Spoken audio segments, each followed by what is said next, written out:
Versículo 9: mas vós sois geração eleita, sacerdócio real, nação santa, povo de propriedade exclusiva de Deus, para que anuncieis as grandezas daquele que vos chamou das trevas para a sua maravilhosa luz. Amém? Então Deus, Ele nos deu uma tarefa, e muitas vezes nós não cumprimos essa tarefa, que é de pregar o Evangelho, que é de proclamar o Evangelho. E eu tenho pensado, por que muitas vezes nós paramos de proclamar o Evangelho? Por que muitas vezes nós paramos de anunciar o Evangelho? Você já pensou sobre isso? Quanto tempo faz que você não prega o Evangelho para uma pessoa? Quanto tempo faz que você não se aproxima de alguém para falar sobre o amor de Deus? Quanto tempo faz? Eu estou te fazendo uma pergunta. Queria que você pensasse. Não precisa falar aqui agora para todo mundo ouvir, tudo bem? Mas pensa, quanto tempo faz que você não prega o Evangelho? Que você não anuncia o Evangelho?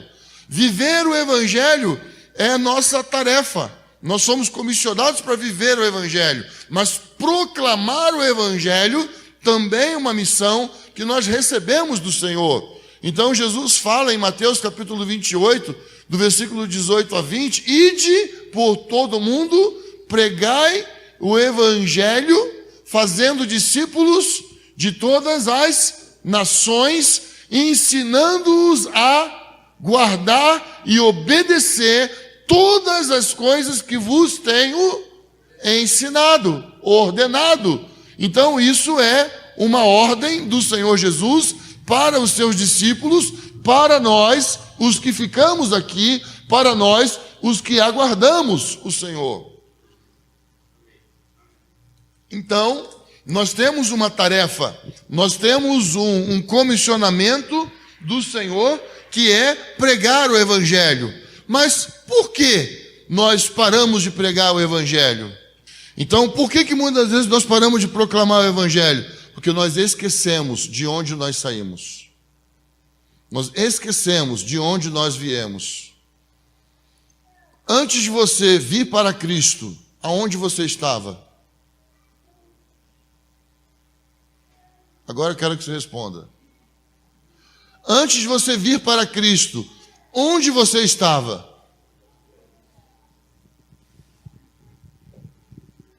Onde você estava antes de você vir para Cristo? Quantos de vocês têm consciência de que antes de você vir para Cristo você estava no inferno? Você vivia um inferno. Não, pastor, peraí, minha vida não era assim não. Era assim sim. Se você não entender isso, você não conhece o amor de Deus.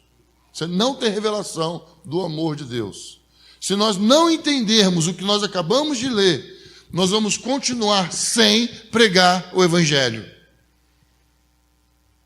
De onde você estava, onde nós estávamos antes de conhecer a Cristo. É interessante falar assim, estávamos no mundo. Aí uma pessoa que ainda não tomou decisão por Jesus, mas aí você por acaso saiu do mundo? Né? Então nós precisamos compreender que o que Pedro está falando, mas vós sois geração eleita, sacerdócio real, nação santa, povo de propriedade exclusiva de Deus, para que anuncieis as grandezas daquele que vos chamou das trevas. O que são trevas? Inferno. Vos chamou das trevas, obrigado meu querido, vos chamou das trevas para a sua maravilhosa luz. Maravilhosa, nós estávamos nas trevas, nós estávamos no inferno, e o Senhor nos tirou do inferno. E nós não podemos esquecer disso. Romanos capítulo 1, abre aí sua Bíblia comigo. Romanos capítulo 1, versículo 6. 16. Romanos 1:16. 1:16. Porque não me envergonho do Evangelho, pois é o poder de Deus para a salvação de todo aquele que crê, primeiro do judeu e também do grego. Ou seja, apóstolo Paulo, ele tinha orgulho em dizer: eu não me envergonho do evangelho, porque apóstolo Paulo estava vivendo no inferno, e foi o evangelho que chegou até ele, o evangelho que chegou nele por meio de Jesus Cristo, é que o tirou das trevas. Então eu não posso me envergonhar do evangelho, eu não posso parar de falar do evangelho, porque foi o evangelho que um dia alguém pregou para mim, alguém anunciou o evangelho para mim. Foi o evangelho que me tirou das trevas, foi o anúncio das boas novas, daquilo que Jesus Cristo fez por mim, é que me tirou das trevas, que abriu os meus olhos, que tocou no meu espírito, que libertou a minha alma. Então, nós não podemos parar de pregar o evangelho, nós não podemos parar de proclamar o evangelho, porque nós lemos em 1 Pedro, capítulo 2, que ele nos tirou das trevas para a sua maravilhosa luz, a fim de proclamar, para que anuncieis as grandezas daquele que vos chamou das trevas. Então nós fomos tirados das trevas para um objetivo. Qual é o objetivo? Proclamar. Amém? Vos tirou das trevas para a fim de, com o objetivo de, nos tirou das trevas para proclamarmos a sua maravilhosa luz, a sua grandeza, as suas virtudes. Então nós não podemos simplesmente cruzarmos os nossos braços. Nós precisamos lembrar que existem pessoas que estão vivendo no inferno hoje. Hoje. Porque, entenda bem, quando nós falamos sobre inferno, nós estamos falando sobre viver o pecado na sua maior intensidade possível, com total ausência de Deus. Hoje, o pecado tem escravizado a maior parte do planeta Terra. A natureza está gemendo, a natureza está debaixo da maldição do pecado que o homem impôs sobre ela por causa do pecado. Então a natureza aguarda a manifestação dos filhos de Deus para que ela seja liberta. Existem pessoas hoje escravizadas pelo pecado. Nós temos pecado de todas as formas. Corrupção é um pecado que está entranhado na humanidade. Corrupção é um pecado que está entranhado em toda a sociedade. E nós precisamos tomar cuidado para não sermos envolvidos por esse pecado chamado corrupção. Às vezes nós pensamos em pecado só naquele que bebe, naquele que joga, naquele que está viciado em alguma outra coisa. Mas pecado também é não fazer aquilo que é a vontade de Deus. Pecado também é não glorificar a Deus. Pecado também é não fazer para a glória de Deus. Quando eu faço qualquer coisa que não seja para a glória de Deus, é pecado. E eu não estou falando da minha cabeça, estou falando do que está escrito na palavra de Deus. Seja o seu sim, sim e o não, não para Deus. Tudo que fazeis, fazei como ao Senhor. Então a nossa vida, a nossa prática, o nosso andar é para o Senhor. Agora, tem pessoas vivendo o inferno hoje, aprisionado no pecado, sem às vezes saber como sair de lá, sem às vezes saber como parar com aquilo.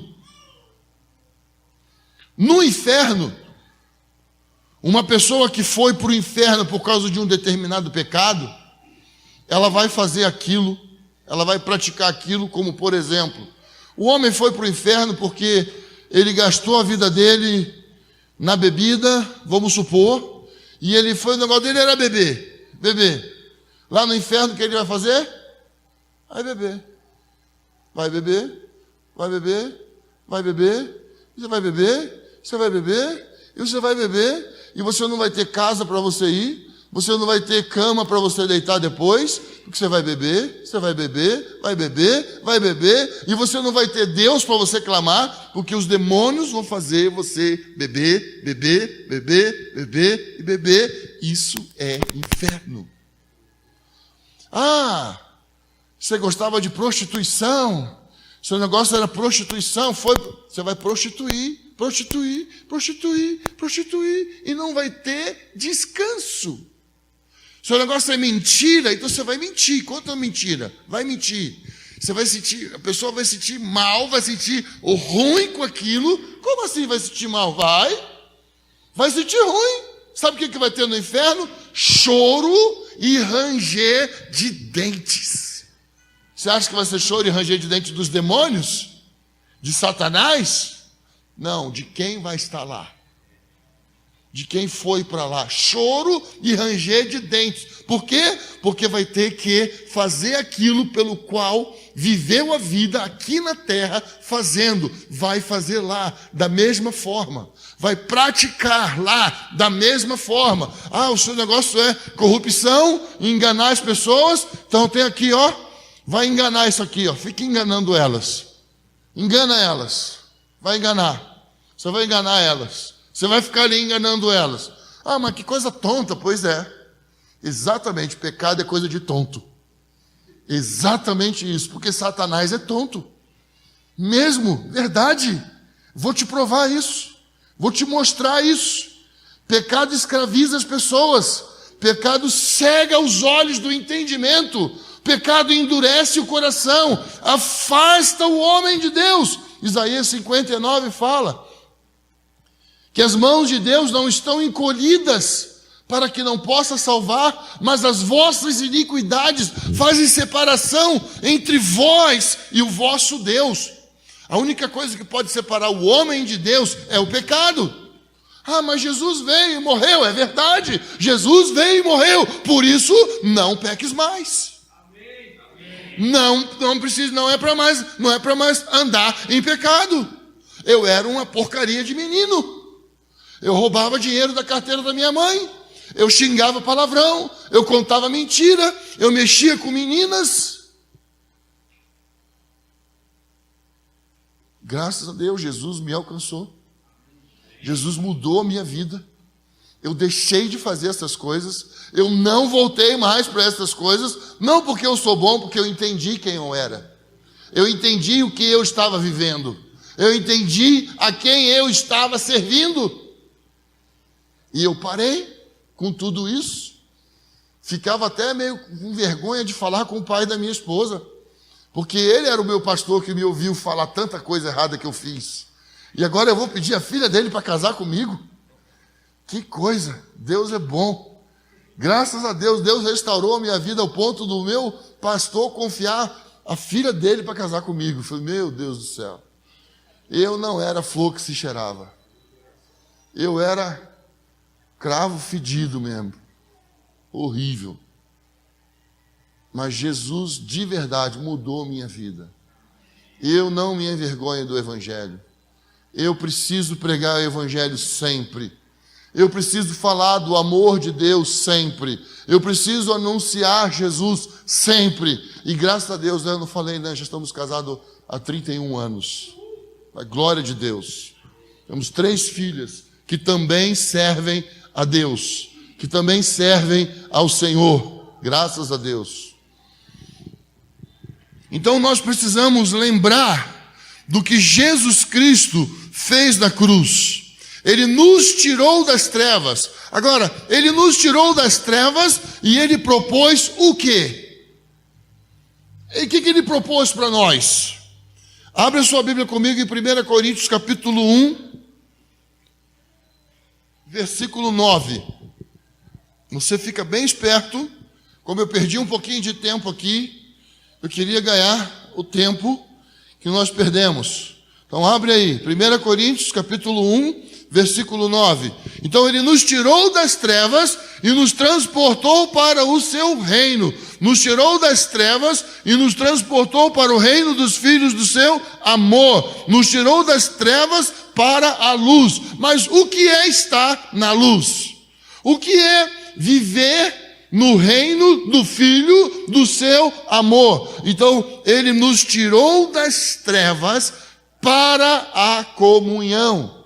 1 Coríntios 1, 9. Fiel é Deus, por quem foste chamados para a comunhão e de seu Filho Jesus Cristo, nosso Senhor. Então, ele nos chamou das trevas, nos tirou das trevas e nos chamou para a comunhão. Então não é simplesmente, agora eu pertenço ao povo de Deus. Eu pertenço ao povo de Deus para aprender a andar em comunhão. A comunhão do seu Filho, Jesus Cristo, acontece na congregação. Deus me tira das trevas, me coloca no corpo dele, e eu começo a viver a minha vida conforme a minha cabeça, os meus pensamentos, a minha maneira de pensar. Não, é para a comunhão. Se andarmos na luz como ele na luz está, o sangue de Jesus Cristo, seu Filho, nos purifica de todo o pecado. Então, a comunhão me purifica do pecado. A comunhão me guarda de andar em pecado. A comunhão me livra do domínio do pecado. Jesus me ofereceu um corpo. Um corpo. Nós precisamos andar nesse corpo. E andar em comunhão é andar nesse corpo. 1 Tessalonicenses capítulo 2, versículo 12. Então, lembre-se, nos chamou para. Esse para, essa palavrinha para, significa nos chamou com o objetivo de. Nos chamou para fazermos alguma coisa. Então, esse para, ele tem uma função de apontar para um objetivo. Deus não é amorfo. Deus não é alguém sem forma e vazia. O mundo era sem forma e vazia. O planeta era sem forma e vazia. E Deus trouxe forma. Deus trouxe sentido. Deus tirou do caos para a criação. Deus é assim. Então, 1 Tessalonicenses 2,12. Exorto-vos, consolando-vos e insistindo em que vivesses de modo digno de Deus, que vos chamou para o seu reino e glória. Então, nos tirou das trevas para o seu reino e glória. Você pode anotar aí também, 1 Pedro, capítulo 5, versículo 10. E você pode anotar também, 2 Pedro, capítulo 1, versículo 3. Então, o Senhor nos chamou para o seu reino e glória. O reino significa que eu vou me submeter ao senhorio de Jesus Cristo. E glória aponta para a presença de Deus. Então ele me chamou para andar na presença de Deus. Será que tem pessoas que precisam ouvir isso? Será que existem pessoas que estão necessitadas em saber que existe uma maneira de viver? Existe uma forma de viver que não é debaixo do domínio do pecado, mas aqui na terra, agora, nós podemos experimentar a presença de Deus. Podemos perceber que Deus é um Deus que se comunica, que fala. Deus não é um Deus mudo, calado, que não tem o que dizer. Eu gostaria de exortar vocês a ouvir as duas ministrações de ontem à tarde, quando nós falamos sobre o segredo do lugar secreto. Por que nós precisamos praticar o lugar secreto? Eu aconselho, quem não ouviu, que ouça, que preste atenção. Eu não tenho como ficar aqui voltando, mas nós fomos chamados para andar em comunhão uns com os outros e com Ele. Nós somos chamados para usufruir do seu reino e da sua presença. A presença de Deus é gloriosa. Tem pessoas andando, vegetando, andando como um zumbi, porque não compreende que ele pode experimentar a presença de Deus. Ele pode experimentar, mas como ouvirão se não há quem pregue? Como crerão se não ouvirem o Evangelho? Ah, bem-aventurados são os pés daqueles que anunciam as boas novas. Que os seus pés, meu irmão e minha irmã, sejam usados por Deus para anunciar as boas novas. Nós temos falado muito lá em Jundiaí sobre pregar o Evangelho. E um menininho de 4 anos chegou para o pai dele e falou assim: pai, não está certo esse negócio que o senhor está fazendo. E o pai dele falou: o que eu estou fazendo? O pai dele logo pensou assim: o que eu estou fazendo de errado? Pai, Jesus está te chamando e o senhor está fazendo outra coisa. Jesus está me chamando? Tá. O senhor já não ouviu Jesus falar com o senhor? O filho dele tinha 4 anos, tem 4 anos. Ele continuou com 4 anos, né, Keila? Ele tem 4 anos. Aí ele falou: como é que você sabe que Jesus está falando comigo? Jesus falou comigo, pai. Você precisa se arrepender. Naquela semana, esse homem estava na minha sala, chorando e confessando os seus pecados, porque o filho dele, de 4 anos, estava certo. Jesus estava falando com ele, e ele foi batizado em nome de Jesus. Nós precisamos proclamar o Evangelho, sempre, toda hora. Um outro menino, esse que eu falei para vocês, o nome dele é Davi, um outro menino de 5 anos. Miguel tem 5 anos? Agora tem 6 anos. Ele tinha 5 anos. Ele falou: Binério, o que foi, Miguel? Eu não sei mais o que fazer, Binério. Por quê, Miguel? Eu falo de Jesus para os meus amigos, mas eles são muito rebeldes. Eles brigam no intervalo. É, Miguel? É. Binério, o que eu faço? Eu falei: continua falando. Tá bom, eu vou continuar falando. Da boca dos pequeninos sai o perfeito louvor. A gente precisa falar, a gente precisa proclamar, a gente precisa anunciar, a gente precisa falar do amor de Deus. A gente precisa fazer isso, irmãos. Nós fomos tirados do inferno. Sabe o que Amós fala? Amós fala assim: eu era como um tição tirado do fogo. Zacarias também fala que eu era como um tição.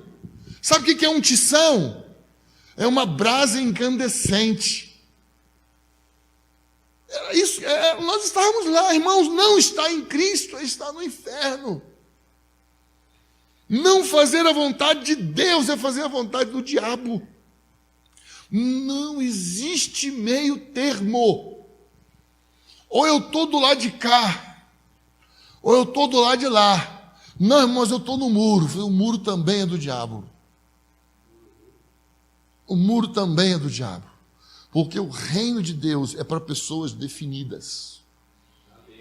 É para pessoas definidas, para pessoas posicionadas. Jesus falou: se alguém quiser vir após mim, negue-se a si mesmo, tome a sua cruz e siga-me.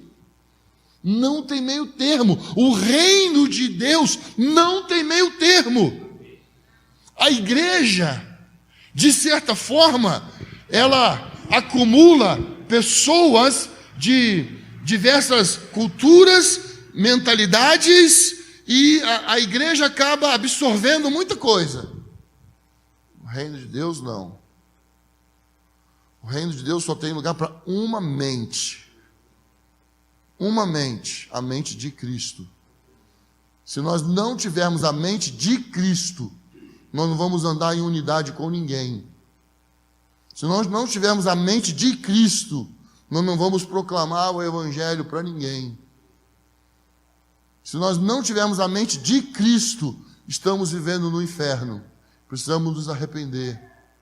Precisamos compreender que Deus tem um plano. E o plano de Deus é único. Ele não fica reformulando o seu plano. É o mesmo plano desde que ele começou a criação. Então nós somos chamados para. Romanos capítulo 1, versículo 6.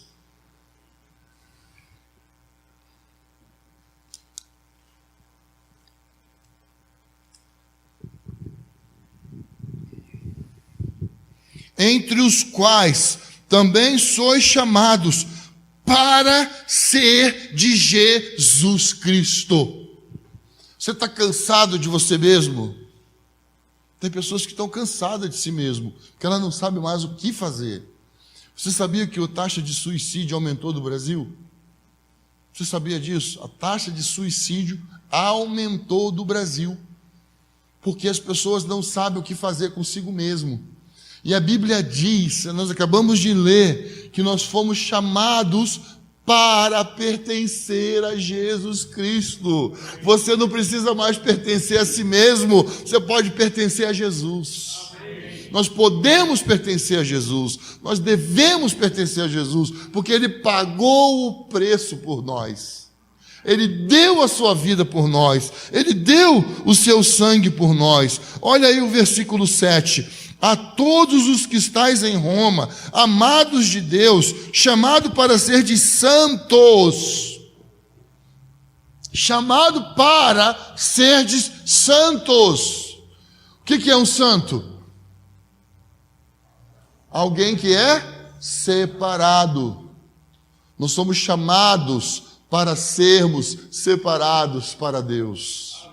Tem uma música muito antiga, não sei se talvez aqui, acho que só Lael deve conhecer essa música.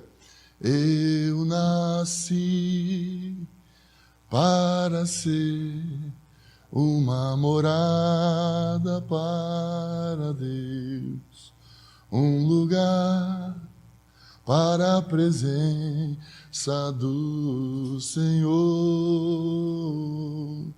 Deixo agora minha vida ser separada para Deus, para cumprir o plano que tens para mim. Eu pertenço a Jesus. Gente, nós nascemos com o objetivo de pertencermos a Deus. Tem pessoas que precisam saber disso. Elas estão entregues a si mesmo. Estão entregues a uma vida sem plano, sem objetivo, sem alvo. Uau! Nós nascemos para conter a presença de Deus. O Evangelho traz a pessoa para o centro da vontade de Deus. O anúncio das boas novas. Irmãos, tudo isso que eu estou falando aqui, o para, é anúncio das boas novas. Você foi comprado com alto preço para pertencer a Deus. Por meio de Jesus Cristo, você pode andar em santidade, em novidade de vida. Você pode vencer sob o poder das trevas agora. Agora,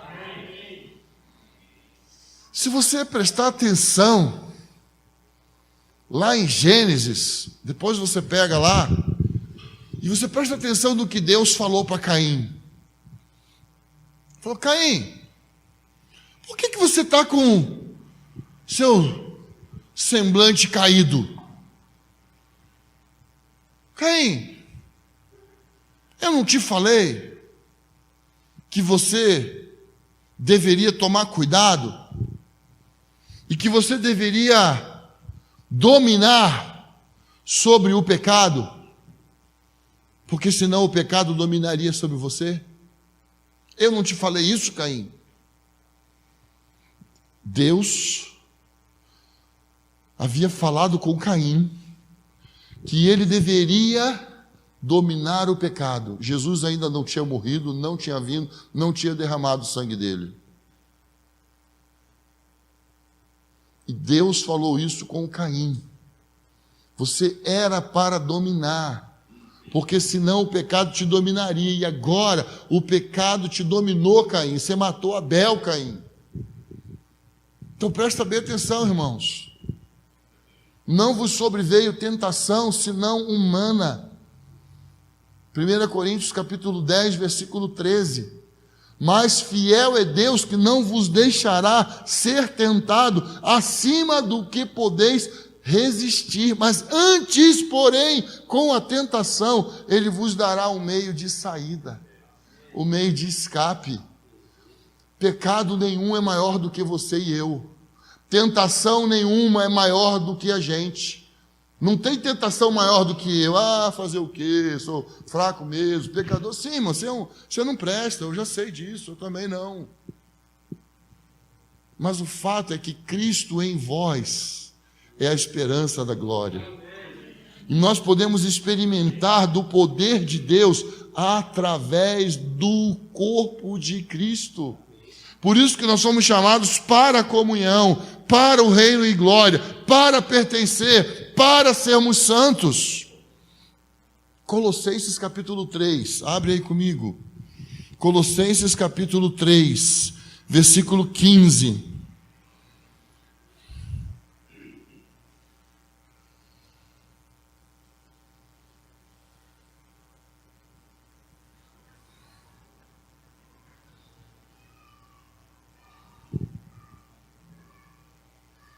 A paz de Cristo, para a qual também fostes chamados, em um só corpo, domine em vossos corações e sede agradecidos. Onde a paz de Deus vai dominar o meu coração? No corpo.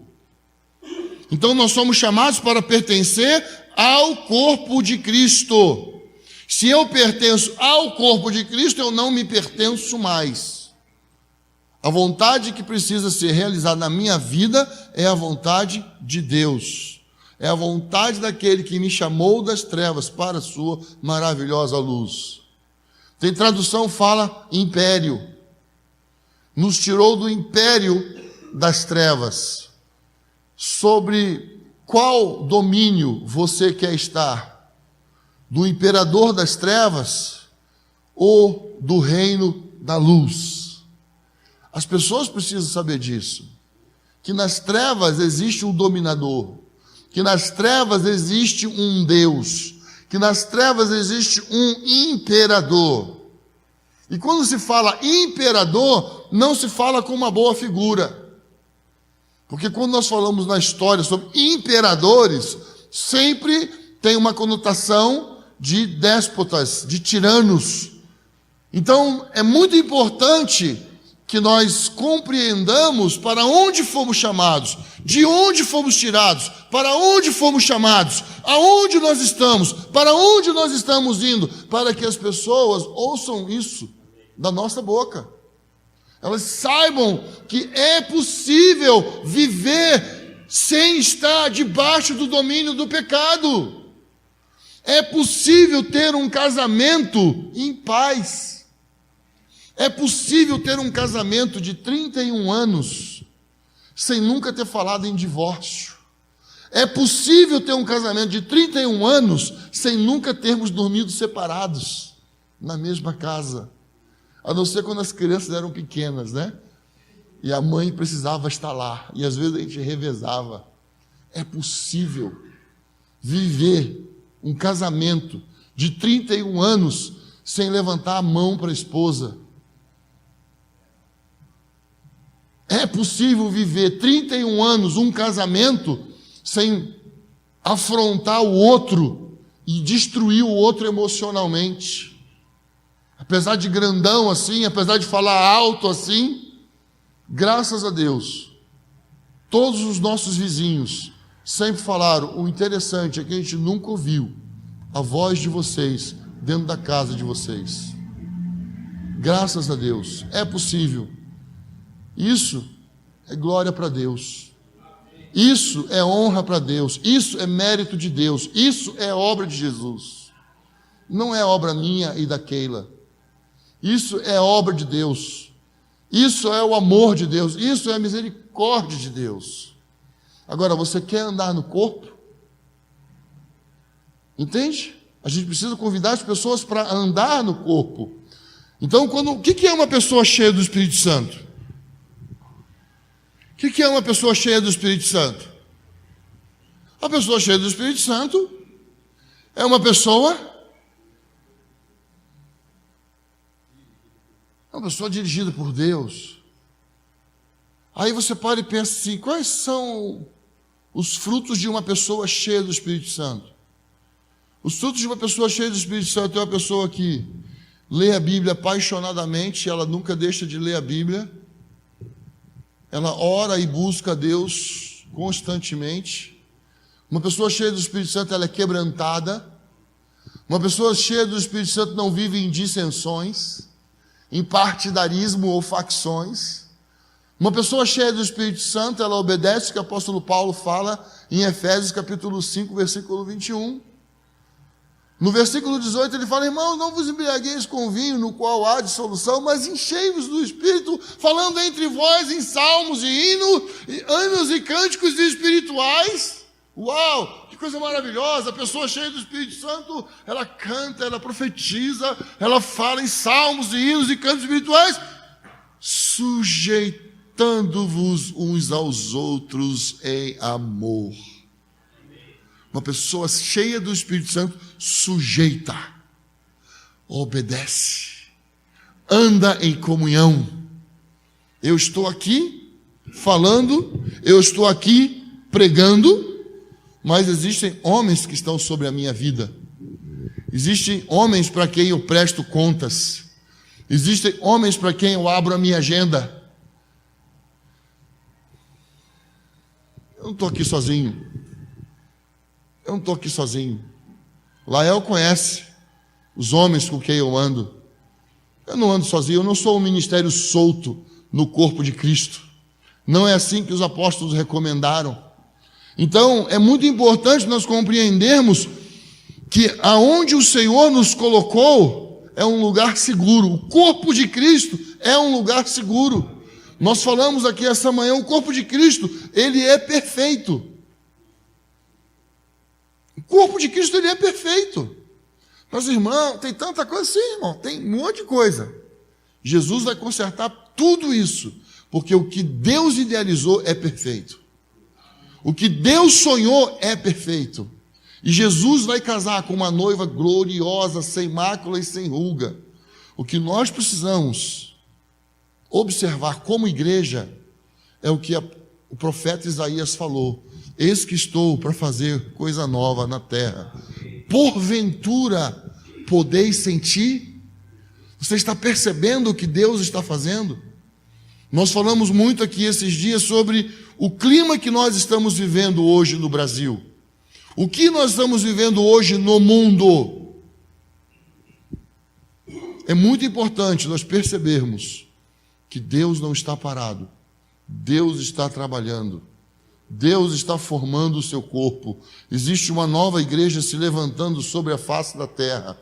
Existe um povo que está se levantando sobre a face da terra. Agora, o profeta perguntou: você pode perceber isso? Está entendendo? Nós precisamos perceber o que o Espírito Santo de Deus está fazendo agora. E o povo que Deus está levantando não é povinho não, tá? Deus está levantando o maior número de cristãos que a terra já viu. Deus está levantando um grande povo. No final não vai ter um povinho não. No final nós teremos milhões e milhões e milhares de milhares. Deus está trabalhando. Agora nós precisamos perceber isso. E nós precisamos anunciar para as pessoas com fé o que Jesus fez na cruz. Então nós somos chamados para a esperança. Efésios 1:18, nós fomos chamados para a santificação. 1 Tessalonicenses 4:7, nós fomos chamados para tolerar com paciência o sofrimento. Eu falei aqui sobre sofrimento, como nós encaramos o sofrimento. 1 Pedro 2:20, nós somos chamados para vida eterna. 1 Timóteo 6:12, quando começa a vida eterna? Quando começa a vida eterna? Aqui. Aqui. Começa ali. Porque João, capítulo 17, versículo 3, Jesus falou o quê? E a vida eterna é esta, que te conheçam como o único Deus verdadeiro e a Jesus Cristo a quem tu enviastes. Agora, o que é conhecer a Deus? Saber quem Ele é? Conhecer é ter intimidade. Conhecer é ter relacionamento.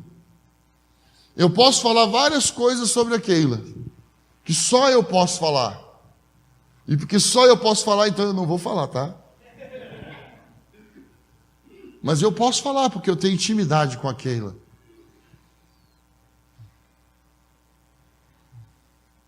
Então a vida eterna é conhecer a Deus. E nós podemos experimentar a vida eterna já. Podemos começar a experimentar a vida eterna agora. Agora, João 6,44. Abre aí comigo, por favor.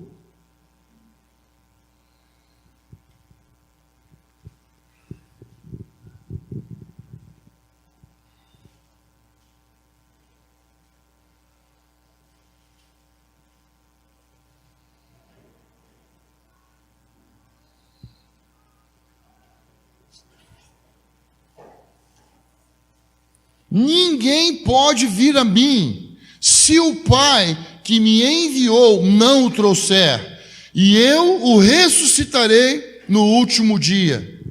Então Jesus falou: ninguém pode vir a mim se o Pai que me enviou não o trouxer. Então, quem é que vai levar as pessoas ao Pai? Quem é que vai levar as pessoas ao Pai? Diga aí, eu. Quem que vai levar as pessoas ao Pai? Quem que vai levar as pessoas ao Pai? Eu. Eu vou levar as pessoas ao Pai. E o Pai? O Pai vai levar as pessoas ao Filho. Eu apresento as pessoas para o Pai. Eu coloco vidas diante do Pai. Eu prego o Evangelho. Eu anuncio o Evangelho. Mas quem convence a pessoa do pecado, da justiça e do juízo é o Espírito Santo de Deus. Agora, eu apresento pessoas para o Pai. Você tem apresentado pessoas para o Pai? Você tem chorado diante de Deus por nomes, por pessoas? Você tem falado: Deus, salva Mariquinha, salva Joaninha, salva o Fernando, salva o Gustavo, salva a Joana. Você tem chorado, você tem orado por essas pessoas, você tem pregado para essas pessoas. Quem vai salvar é Deus. Quem vai salvar é Deus. Mas quem prega não é Deus. Quem prega somos nós.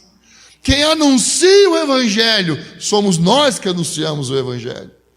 Então eu prego o Evangelho e falo com Deus sobre aquela pessoa.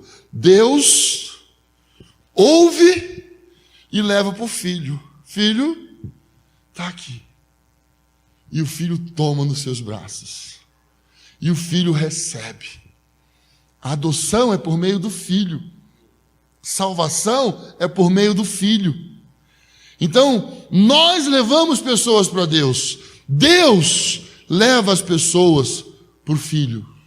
Deus salva as pessoas. Nós pregamos, Deus salva as pessoas. Quantas pessoas oraram por você até que você estivesse aqui hoje? Quem orou por você? Você sabe? A igreja aqui orou por você. Maravilhoso. Quem orou por você, Cleusa? Quem orou por você? Você sabe? Para você chegar a Cristo?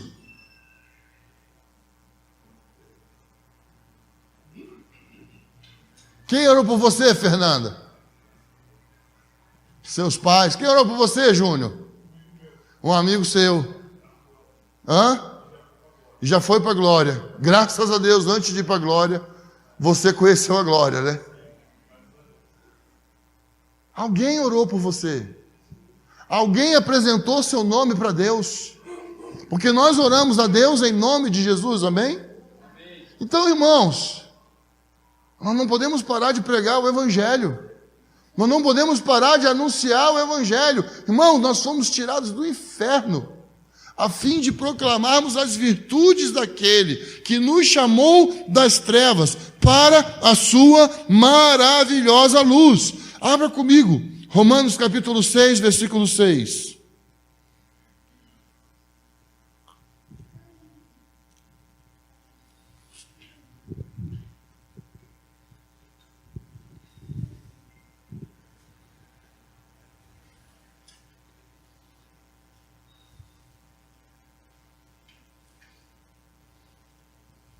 Por quê que nós não precisamos mais viver debaixo do domínio do pecado? Presta bem atenção. Tem pecados que às vezes a pessoa fica assim, pastor, mas eu já falei com Deus e eu não fui liberto. Por quê? Porque tem pecado que a regra não é falar com Deus. Tem pecado que a regra é falar com o irmão. Tem pecado que a regra é confessar para o irmão. A Bíblia fala, confessai as vossas culpas uns aos outros para serdes curados. Pecado não vencido se torna enfermidade. E enfermidade precisa de cura. E a maneira de a gente ser curado é confessar. Entende? Para confessar. Pecado de pornografia, você precisa confessar. Precisa trazer à luz. Você precisa de disciplina. Você precisa ser ajudado. Você precisa ser acompanhado para você ser curado. Pecado de pornografia é igualzinho o vício de cocaína. É pior a consequência da pornografia no cérebro da pessoa do que a cocaína. Pecado de pornografia tem que ser confessado. Não adianta pedir perdão para Deus, não. Porque vira enfermidade. Enfermidade precisa de cura. E cura precisa de ministração. Entende o que eu estou falando? A alma fica enferma. Então precisa de ministração. Agora, nós podemos vencer isso. Por que nós podemos vencer isso? Romanos 6, 6. Pois sabemos isto, a nossa velha natureza humana foi crucificada com ele, para que o corpo sujeito ao pecado fosse destruído, a fim de não servirmos mais ao pecado. Jesus destruiu o corpo do pecado, está escrito aí. O corpo do pecado foi destruído. Satanás, ele queria matar Jesus. Ele tentou matar Jesus quando criança, não conseguiu. Ele tentou matar Jesus enquanto ele estava pregando o Evangelho, não conseguiu. Ele queria evitar a todo custo que Jesus fosse para a cruz. Ele não queria que Jesus fosse para a cruz. Ele queria que Jesus fosse morto antes da cruz. Ele trabalhou, ele incitou pessoas, ele levou pessoas com paus, com pedras, para matar Jesus. Se você prestar atenção no Evangelho, tem um momento que as pessoas rodeiam para matar Jesus, e Jesus fala assim, todo mundo cai, e ele sai andando no meio deles, no monte da precipitação. Teve lá, Lael? No monte da precipitação? Era alta dessa, né? E Jesus passa no meio das pessoas. Satanás tentou matar Jesus antes.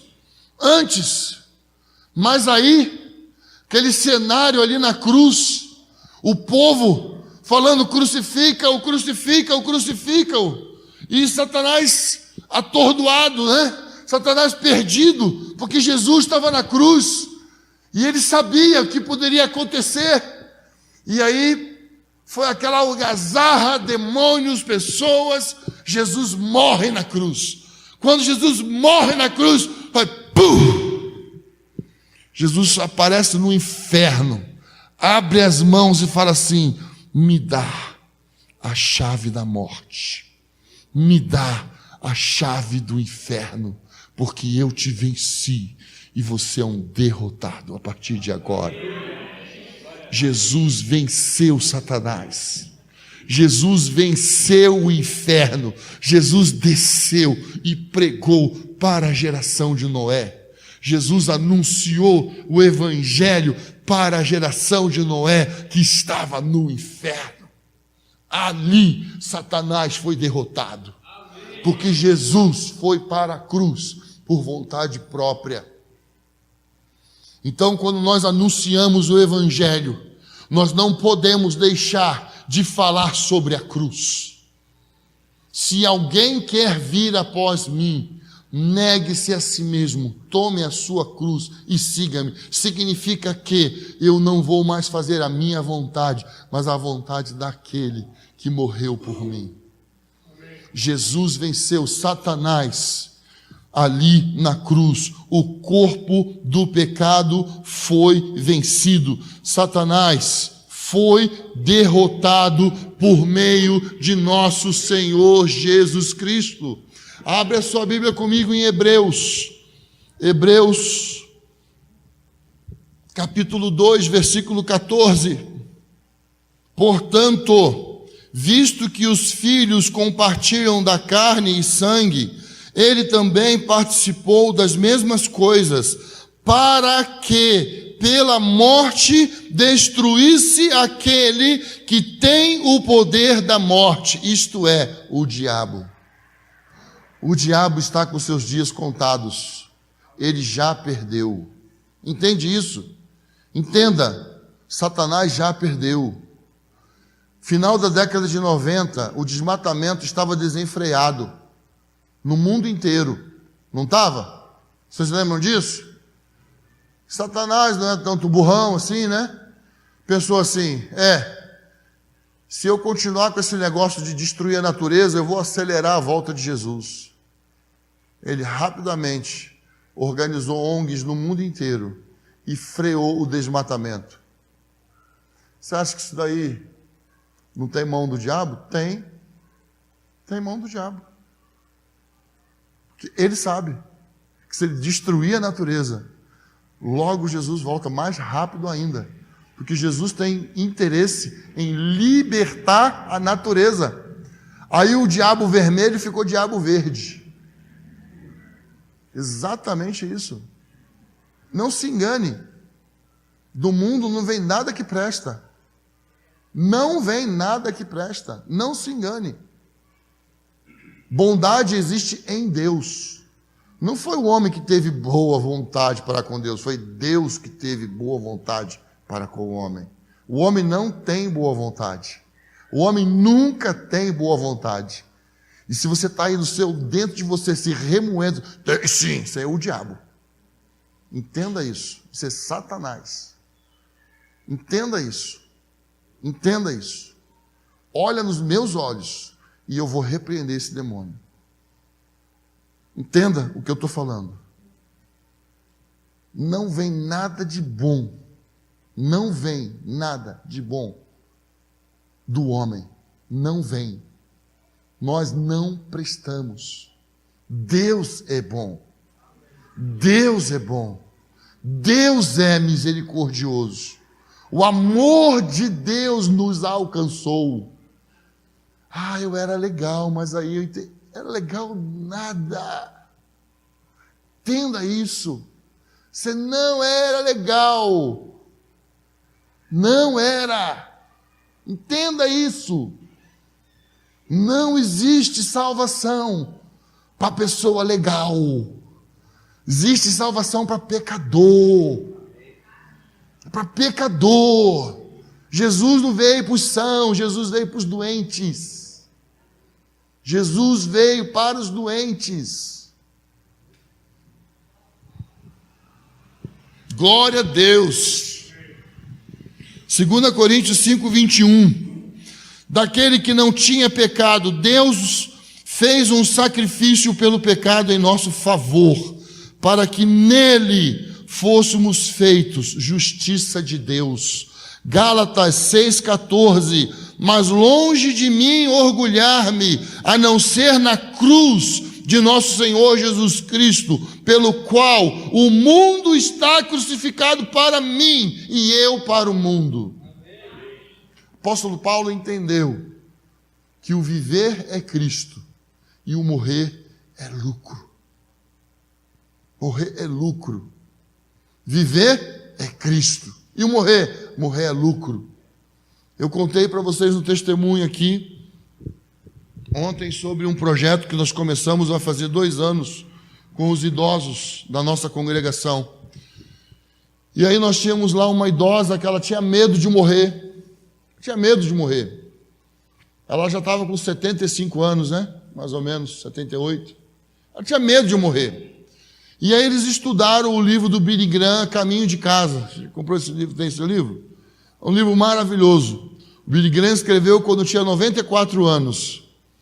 E o livro A Caminho de Casa, o Billy Graham, ele fala que quando ele se converteu, todas as pessoas ensinaram ele a como morrer. Não ensinou ele como envelhecer. Então ele dá dicas de como envelhecer. E ela estudou o livro. Ela estudou o livro e ela ficou impactada. E ela perdeu o medo da morte. E meses depois ela ficou doente. Ela já tinha um probleminha meio grave. Ela ficou doente. E ela falou para a filha dela assim: filha, eu estou pronta para ir para casa. Mãe, é isso mesmo, mãe? É isso mesmo, filha. Eu estou pronta para ir para casa. Se Deus quiser me levar, Ele vai me levar. Dentro de 1 semana, ela partiu. Aí os nossos idosos reuniram, fizeram uma coroa e escreveram: Regina voltou para casa. A morte não é o fim para nós. A morte marca o nosso encontro final com o nosso Salvador. Entende isso? Tremendo. O pai da Tânia encontrou com o Salvador. Encontrou com o rei da vida dele, com o Senhor da vida dele. Nós sentimos a dor, nós sentimos, né, a separação, a saudade, mas o servo de Deus volta para os braços do Pai. Está entendendo? Nós precisamos olhar a morte com outros olhos. Um pastor da minha cidade, lá no Rio de Janeiro, falou para a igreja assim: igreja, por favor, eu estou cansado. A hora que eu ficar doente de novo, não ora não, eu quero partir. Ele tinha ficado 1 semana no hospital, e ele pensou assim: agora eu vou. E a igreja orou, e ele levantou. Aí ele voltou, chegou no púlpito e falou assim: irmãos, a próxima vez que eu cair doente, ele já tinha mais de 70 anos. Eu disse: não ora não, me abençoa, porque eu quero voltar para os braços do Pai. Aí 1 semana depois ele ficou doente. Aí ele partiu com o Senhor. É isso que a gente precisa compreender. A morte não é o fim. A morte é o fim para quem não andou aqui com Jesus. É o fim do quê? Da oportunidade de encontrar Deus. Porque o único lugar que a gente pode encontrar Deus é aqui. Nós estamos aqui para encontrar Deus. Nós passamos pela terra para conhecer Deus. Então nós temos um breve momento aqui, de 60, de 70, de 80, de 90 anos. Agora vai aumentar mais, viu? Daqui para frente só vai aumentar. A expectativa de vida só vai aumentar. Não é por causa de ser fitness não, viu? Sabe por quê? Porque a árvore da vida está voltando. A árvore da vida está se aproximando novamente da terra. E as pessoas vão ficar cada vez mais longevas. As pessoas vão começar a viver mais. O profeta Isaías falou que aquele que morrer com 100 anos deve ter sido algum acidente. Algum acidente. Entenda, Jesus está preparando o mundo para ele voltar. As coisas estão sendo preparadas para a volta de Jesus. E nós precisamos pregar o Evangelho. Nós precisamos anunciar o amor de Deus. Amém? Amém, Amém, igreja? Amém. Podemos ficar de pé? Sim. Você é aquele que vai atrás do perdido ou vai correr do perdido? Então pensa naquelas pessoas que estão próximas de você. Pensa no seu vizinho, seu patrão, seu filho, sua filha, seu genro, sua nora, o vizinho do outro lado da rua. Sabe? Precisa ouvir o Evangelho, é da sua boca que precisa ouvir o Evangelho. A irmã começou essa reunião aqui. Aliás, foi a última que deu o testemunho, né? Falando de Ezequiel, capítulo 3, do versículo 16 ao 19. E ela falou que foi muito tocada com o fato de que, se vocês sabem que eu vou trazer juízo, e vocês não vão anunciar para aqueles que eu vou trazer juízo, eu vou requerer da mão de vocês o sangue daqueles que eu vou trazer juízo sobre eles. Mas se vocês anunciarem, eu não vou requerer da sua mão. Quantas pessoas tem perto de você que Deus pode requerer o sangue dele da sua mão, porque você não pregou o Evangelho? Um irmão muito famoso na Universidade da Família, chamado Gueriezo, que escreveu a apostila Educação de Filhos à Maneira de Deus.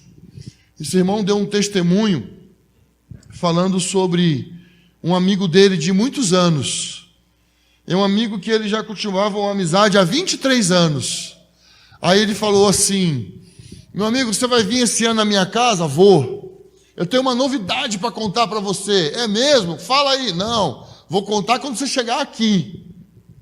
Aí ele foi com a esposa dele, chegou na casa do amigo, tal, colocou as malas e tal, sentaram, e aí, conta a novidade.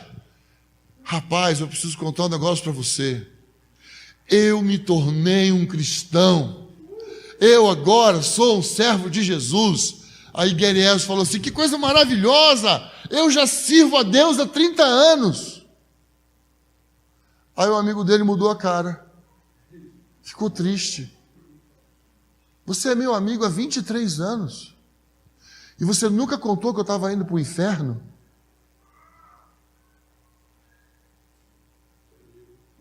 Que amigo, hein? Você é amigo de pessoas que estão indo para o inferno e você nunca falou nada? Eu queria te dar a oportunidade de se arrepender diante de Deus hoje. Tem pessoas que nunca ouviu o Evangelho da sua boca. Agora lembre-se, eu não estou falando que pregar o Evangelho é dizer assim: vocês vão para o inferno, ou vem para Jesus, ou vai para o inferno. Não é isso. Eu li aqui diversas passagens que nós somos chamados para a comunhão. Existe uma vida no reino, podemos ser santos, podemos viver em paz, podemos andar na esperança, podemos ser santificados. Jesus venceu o corpo do pecado. Jesus ofereceu o sacrifício aceitável diante de Deus. Você não precisa mais viver na escravidão do pecado. Existem vários versículos que eu falei aqui que são anúncio das boas novas. Jesus pagou o preço. O preço foi pago. O preço está pago. Está pago. Nós podemos viver uma nova vida. Você e eu podemos viver sem o domínio do pecado. Nós podemos. Amém? Amém. Então, irmãos, vamos anunciar o Evangelho. Vamos pregar o Evangelho. Vamos apresentar nomes de pessoas diante de Deus. Eu não vim aqui convidado pelo Lael para poder fazer uma campanha de crescimento. Eu não estou falando disso. Em nenhum momento eu falei sobre isso. Nosso peso é que o Evangelho cresça. Porque se o evangelho crescer, Deus vai acrescentar aqueles que vão sendo salvos. Amém? Vamos anunciar o evangelho. Vamos pregar o evangelho. Vamos anunciar a Cristo. Eu queria te convidar a fazer uma oração comigo agora. Eu queria te convidar a colocar a mão no seu coração, na sua cabeça.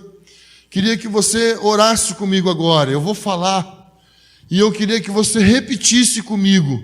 Nós vamos proclamar agora Isaías 61, versículo 1 em diante. Vamos fazer juntos essa oração. Amém? O Espírito do Senhor está sobre mim, porque o Senhor me ungiu para pregar boas novas aos oprimidos, enviou-me a restaurar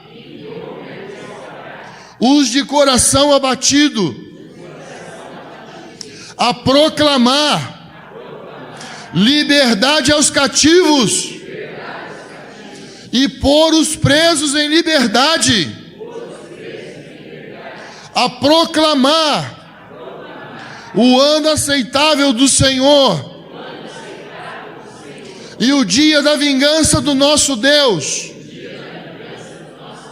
a consolar todos os tristes, a ordenar que se dê uma coroa em vez de cinzas, óleo de alegria em vez de pranto, vestes de louvor em vez de espírito angustiados. O Espírito do Senhor está sobre mim. Amém, irmãos? O Espírito do Senhor está sobre você. O Espírito do Senhor está sobre você. Você recebeu o Espírito de Deus. Você tem o Espírito de Deus. Deixa o Espírito Santo te conduzir até o perdido. Deixa o Espírito Santo te levar ao perdido. Eu não sei se aqui nessa noite tem alguém que não tomou uma decisão por Jesus ainda. Eu não sei se você ainda não tomou uma decisão de se tornar um servo de Jesus. Tem alguém aqui que gostaria de tomar uma decisão? Eu não sei. Tem alguém aqui que quer entregar a sua vida para Jesus? Tem alguém aqui que não tomou essa decisão, mas hoje, de repente, você foi tocado pelo Espírito de Deus a entregar a sua vida para Jesus? Tem alguém assim aqui que foi tocado a entregar a sua vida ao senhorio de Cristo, que você não fez isso ainda? Tem alguém aqui? Não tem? Pai querido, em nome de Jesus, nós clamamos ao Senhor nesse momento, que a Tua palavra cresça entre nós, que a Tua palavra cresça em nossos corações, que a Tua palavra possa frutificar, Senhor, em nosso meio. Senhor, nós rogamos a Ti que a vida de nosso Senhor Jesus Cristo flua através de nós, flua em direção ao perdido. Senhor, usa as nossas vidas para curar os oprimidos, para levantar os abatidos, para trocar as vestes daqueles que estão em prantos. Senhor, glorificado seja o Teu nome, exaltado seja o Teu nome, que a Tua glória seja vista, que a Tua glória seja vista, em nome de Jesus. Amém? Deus seja louvado. Amém? Glória a Deus.